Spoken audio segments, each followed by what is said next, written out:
Born to Run by Christopher McDougall.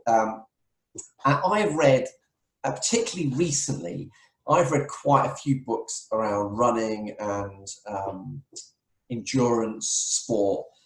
And I still think this is probably the best book that I've read on any of the kind of endurance sports, because it blends together three brilliant things. It blends together the story of the Tarahumara people. It brings in psychologically why we're born to run, why we evolved as runners. And then there's a load of technique stuff in there as well. And so I think the combination of those, I've thought about this recently, and I thought that's what makes this book so brilliant, is that combination of story, psychology, and kind of physical technique that I think makes it just an absolutely brilliant book to read. So it's written by this guy called Chris McDougall, who is a journalist. He's a TED Talk speaker, but he's a very keen runner. And he was running marathons and races and the like, but he kept getting injured. And he was kind of doing more and more research on running injuries and finding that, there's things like plantar fasciitis and things that just seem to have, so many people seem to get consistent amounts of running injuries when they try and run farther. And yet what he also found out was about an ancient tribe in Mexico that live in the highlands of Mexico called the Tarahumara people. So a Native American people, and they live in this north and western part of Mexico, but their whole culture is around ultra running, and they just seem to just do ultra marathons for fun. So it's not unheard of for them to be doing 100-mile runs as families, and also to be running more than 200 miles in one session. And yet what they're doing is they're doing it in these, you literally can see their shoes, they've got these kind of just literally bits of rubber strapped to their feet. And yet, despite running these insane distances and running incredibly regularly, they just don't seem to get injured. And he just couldn't quite understand why that was. So he tried to find out a bit about the Tarahumara people and meet them, but they were really secretive and they didn't want to engage with him. So he ended up finding this guy called Caballero Blanco, otherwise known as Mika True. And basically this guy had moved out to Mexico and had become friends with the Tarahumara people. And he was essentially Chris McDougall's route into finding out more about them. And he himself was a amazingly keen runner. And what's brilliant about this book is because you kind of find out a lot about the Tarahumara and Caballero Blanco, this guy. But Caballero Blanco decided that he wanted to organize a race between the top ultra runners in America, pitting them against the Tarahumara. And so as part of this, what he did was he got several amazing ultra runners, including this guy, Scott Jurek, who's got nearly as good a book called Eat and Run. Brilliant. He's a vegan ultra runner. He won things like the ultra marathon, which is a 100-mile run through Death Valley. So insane heat. So he's an incredible ultra runner. And he's also known for being a vegan, and he's very passionate about his food. So really, really great ultra runner. And he decided to bring Scott Jurek and several other ultra runners to Mexico to race against the Tarahumara. And what they found was that actually Scott Jurek ended up beating them, but only because he was much better at descending the hills than the Tarahumara. But it's just incredible. And actually most of the other ultra runners were beaten by Arnulfo, which I think was the name of the kind of best Tarahumara runner. But it's really interesting. He also took the Tarahumara to a few runs in the States, and they started trying them running in proper running shoes, and actually they never really performed well outside of Mexico because it was just not the culture and the way that they'd learned to run. and they found that actually the running shoes, the posh running shoes, which I'm going to come back to in a minute, actually hindered them rather than helped them. But they were quite shy people, so it didn't really work very well when they brought them to the States. But on their home ground, it took the best ultra runners, probably the best ultra runner in the US, to be able to beat them, and even he had a massive challenge doing so. So quite amazing people. And so the story kind of evolves around telling you a bit about these Tarahumara, how they'll literally get the kids running miles and miles and miles by giving them a football that they have to kick, and they just keep kicking it and chasing it and kicking it and chasing it for miles and miles. But the book then starts to go into how actually we evolved as people because of our running ability. So we were able to sort of outrun. Actually, I'm going to do this slide first, because what they actually reckon is that we out-evolved the Neanderthals because of our running ability. The Neanderthals were actually stronger than Homo sapiens, but we actually out-evolved them because of our ability to run, and that kind of differentiates us from every other species on the planet. So our ability to run meant that we had this ability to literally chase down antelopes and other animals like horses, for example. So the reason that we can do that is because of the way that we sweat and the way that we breathe. So when we breathe and run, we can actually breathe independently and run, which is why we can actually still hold conversation if you're running at a sensible pace. And with sweating, because we haven't got skin covered in hair, we can regulate our temperature much, much better. Or something like an antelope that has to cool down through its breathing, when it's running, even though it can out-sprint a human easily, this consistent ability to just carry on chasing means that eventually the antelope literally just collapses from overheating. And he also talked about the fact that our Achilles ability to store energy is a real factor in how we evolved as well, because it allows us to use energy per step, less energy per step than other animals. And so again, actually, we're kind of much more efficient runners. So literally, we as a species evolved because of our ability to run. And that was a really interesting mindset for me, because I came into reading this book at the point where I didn't enjoy running at all. Never really run much at all in my life, but I wanted to get into triathlons, and clearly to do that, I needed to be able to run. So I read this book. In fact, actually, I listened to this book while running. And I think it was that mindset of, look, this is taking me back to what I'm supposed to do, really helped me. And I now genuinely love my running.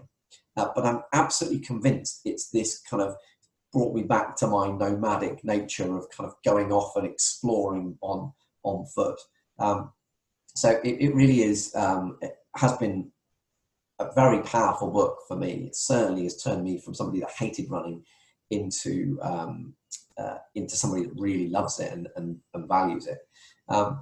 And so it then starts to go into, so it talks about the psychology of us evolving as runners and kind of the importance of it. And actually, they say that's one of the reasons why so many people enjoy marathons, is because actually it's taking us back to our roots. But what it then does is it starts to look at some of the technique that can actually help us improve running and allow us to run farther. And if you look at the Kenyans who are, obviously this is the photo of Eliud Kipchoge, who did the first ever sub 2-hour marathon. I mean, that is just an insane pace. He's running every mile quicker than I can run any mile. It's just an insane pace to maintain for a marathon. But if you look at the Kenyans across the board, their leg contractions are much quicker and and as a result, so is their foot turnover.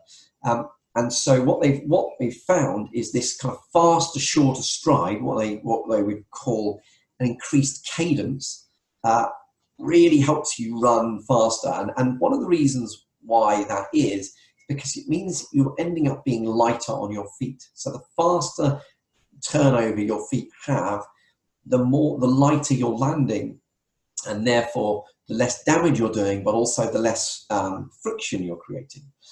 So one of the things that you can do to help improve this is set a metronome or get a playlist that plays at 180 beats a minute and run to that speed. And this technique has helped many runners in improving their in speeding up their running. And apparently also the trick is to run just below your aerobic threshold, or the place where you start to breathe heavily. So one of the ways that I've heard that explained is you need to still be able to sing supercalifragilisticexpialidocious. If you can't, then you're running too fast. If you want to get better at running longer distances, you've got to maintain running at a pace where you can still sing supercalifragilisticexpialidocious. And I have been seen running along Rutland Water. Thankfully, it's early in the morning, but literally humming, singing that to myself just to check that I'm not going too fast. But one of the reasons that works so well is because when you do this, you will use fat stores rather than depleting your limited sugar stores, and essentially get your body into ketosis. And as a result, if you can train your body to burn fat rather than sugar, you can run. You've got way more energy accessible, and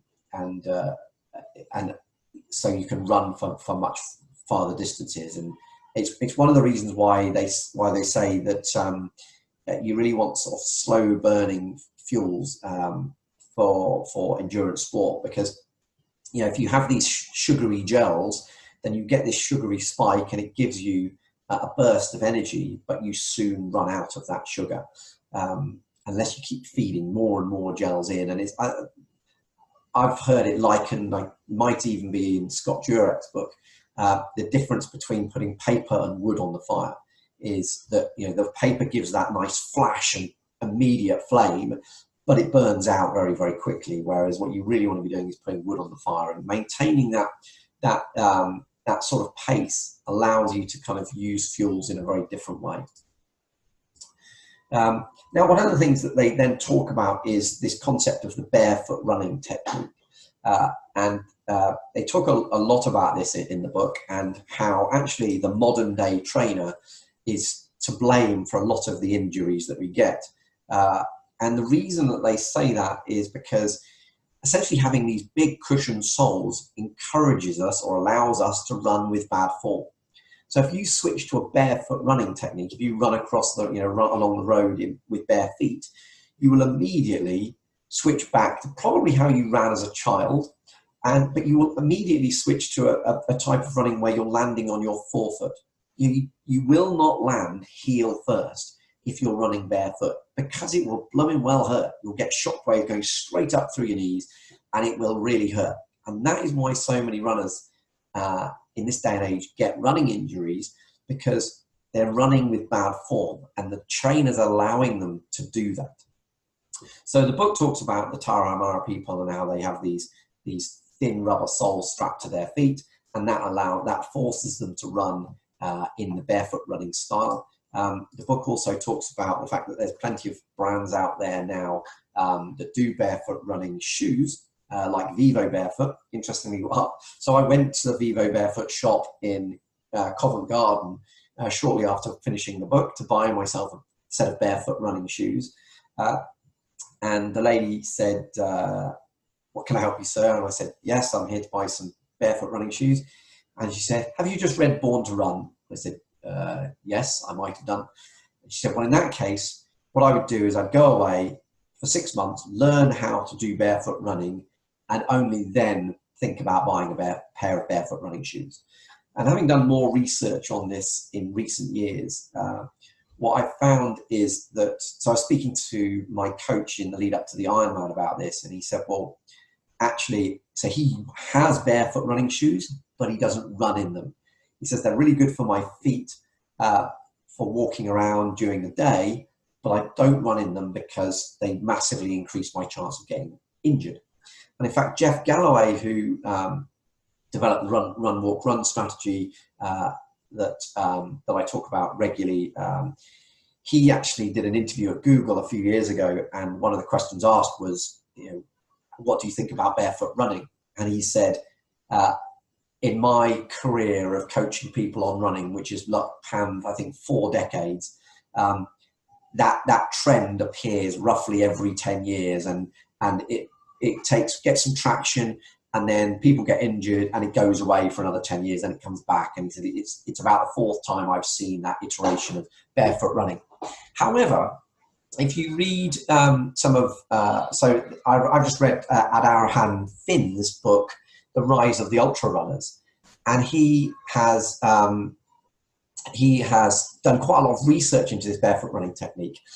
And he's found that actually it's a lot of the way that the Kenyans run, because they naturally, end up running it when they're children on tracks, but often barefoot. And so actually he believes that the forefoot running, midfoot, forefoot running technique is absolutely the right way to run, but still by using sensible trainers. So that if you hit a rock or a stone or something like that, you do still protect your feet. Actually, I've just been doing some research on a lady called Anna McDougall, who ran the length of Britain barefoot. So I'm hoping to find out more about her. So it's definitely possible, but you do increase your risk of injury. And so I think the best approach is that if you learn that technique, and one of the ways to develop that technique comes back to that cadence approach of trying to increase your cadence, the number of foot strikes, and being lighter on your feet will naturally have you landing more on your forefoot. So the book talks a lot about that. It's really negative around modern day running shoes, says they're one of the biggest problems for injuries. I still think that they're absolutely worth using, and I'm not encouraging people to go off and embrace what the book says is switching to barefoot running. But the technique is absolutely right. It also talks a little bit about a couple of other techniques. One is running with a straight back, keeping your head up, straight back. Usain Bolt is renowned for this, but that is absolutely key for a good running technique. I know for a fact if I'm getting tired, my head goes down, or I start my shape, my form slouches.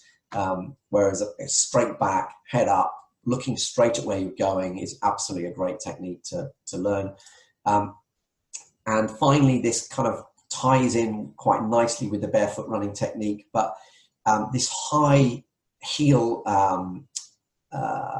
towards your glutes is, I can't remember the actual term for this, but really trying to get that leg, not as high as that, that's an exercise he's doing, but focusing on getting this high sort of flick of the heel, so it's nearly touching your backside. That combined with the forefoot landing is a really great approach to take. And I've certainly found that this approach has massively speeded up my running. My running has gone from, it's not that long ago I was running 10-minute miles on my longer runs, and now I'm kind of on some of my longer runs I'm under 8-minute miles, so I'm 7 and 45 seconds or something like that for my faster runs, but still long runs. So it is a great book. I really encourage you to read it, and particularly, actually even better, listen to it on Audible while you're running, because, as I say, it's massively improved my technique, massively improved my kind of motivation and my psychology around running and my enjoyment of running. But it's also just a really brilliant story reading about the Tarahumara people. So I'm sure that if you read it, it will make you a better runner, and and also allow you to enjoy running more. So that's it. That's the Learning Lunch on Born to Run. As I say, brilliant book. Can't recommend it highly enough. And I hope you do go and read it.